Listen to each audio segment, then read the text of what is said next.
Hi everybody. So today I am out here in my little kind of cozy home studio. It's not huge, but I can make at least one big painting here. So this week I'm working on trying to finish up this big piece behind me. This one has been pretty layered and pretty involved. You can see the corner behind me is that's the area where I'm currently working to try to finish things up. I was playing around with creating a stain on linen, and then I added some pattern into the work.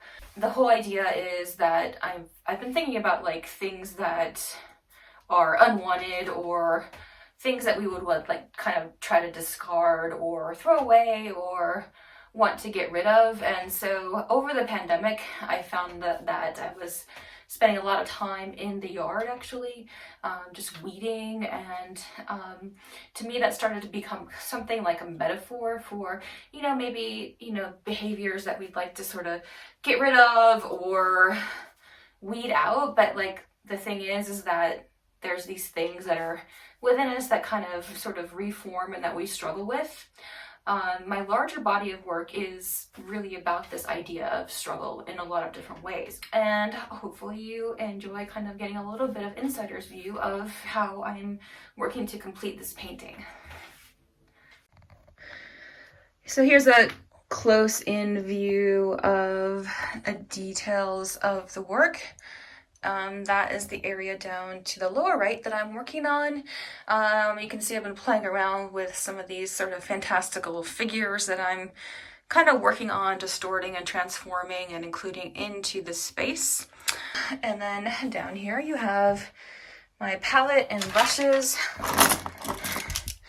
So I would like to say, like, my favorite paint actually is a paint called Holbein, which is more of a Japanese brand, which I really, really love. It's worth the expense. The color is so beautiful. So that's what I like to use. And then sometimes liquid. This is kind of what my palette's looking like right now. Playing around quite a bit with sort of complementary colors. I suppose the reds and greens are happening at the moment with that blue in the background. So I'll get started.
I've been struggling with some of these details, not easy.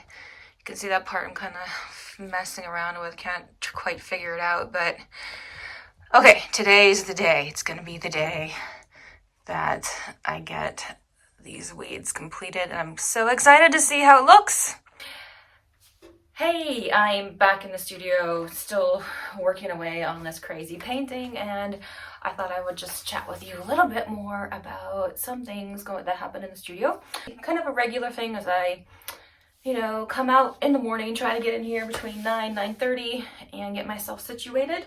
I don't know, some interesting other things that you might be curious about or want to know about that are sort of unique. Like when I'm working on a big painting, I have it's funny because I have different levels of getting myself up and down the painting.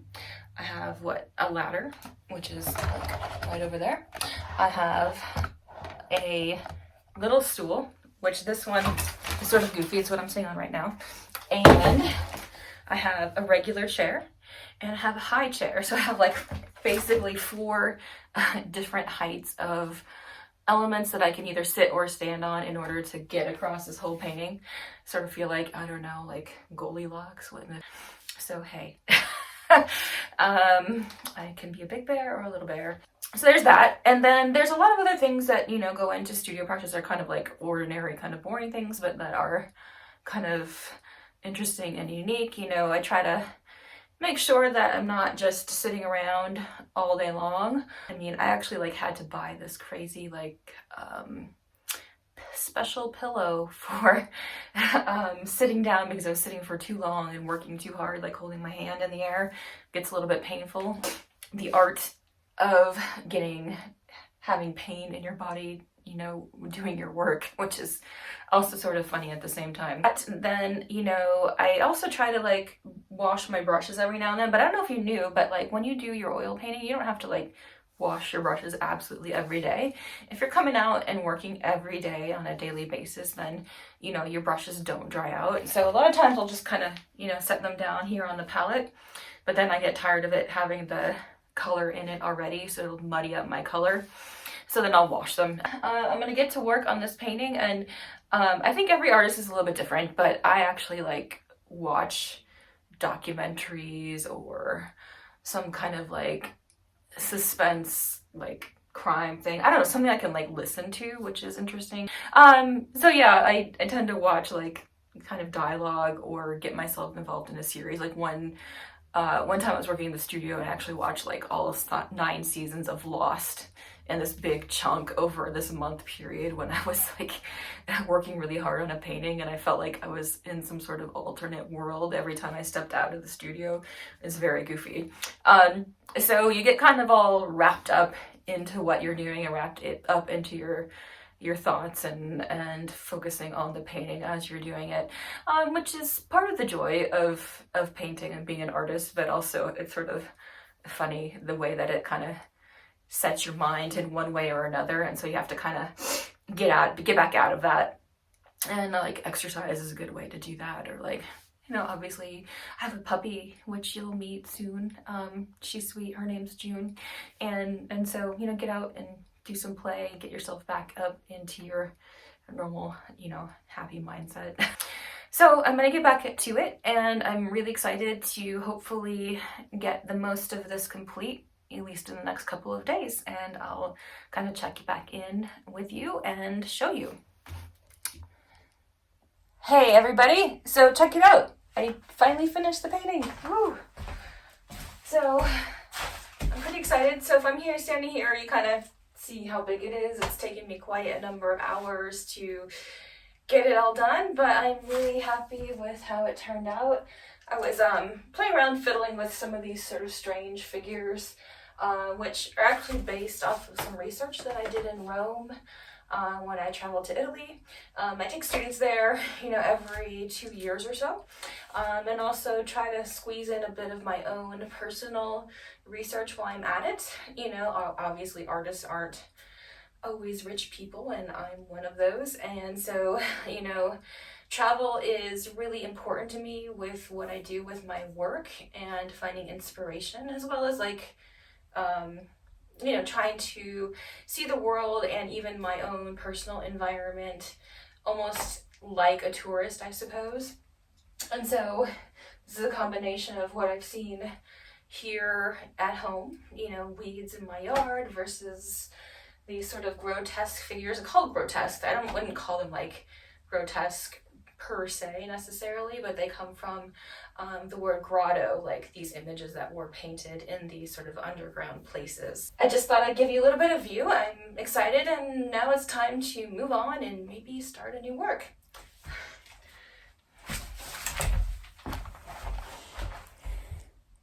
Here's an overview of the close-in view of the piece. You can get an idea of the amount of detail that I put into the piece and the arrangement of a lot of layers and transformation. you know, these figures didn't come about until quite a bit later, and I've really been struggling with, you know, thinking about new ideas for work and trying to come up with something that is unique and innovative. And I think I'm on a roll now, so very exciting. And here's the painting complete, along with a few details. You know, this piece is about 5 by 6 feet in scale, painted in oil on linen. And so I'm interested to see, you know, what happens with the next pieces that I create, and hopefully you'll check back and see what I'm up to. Thanks for joining me.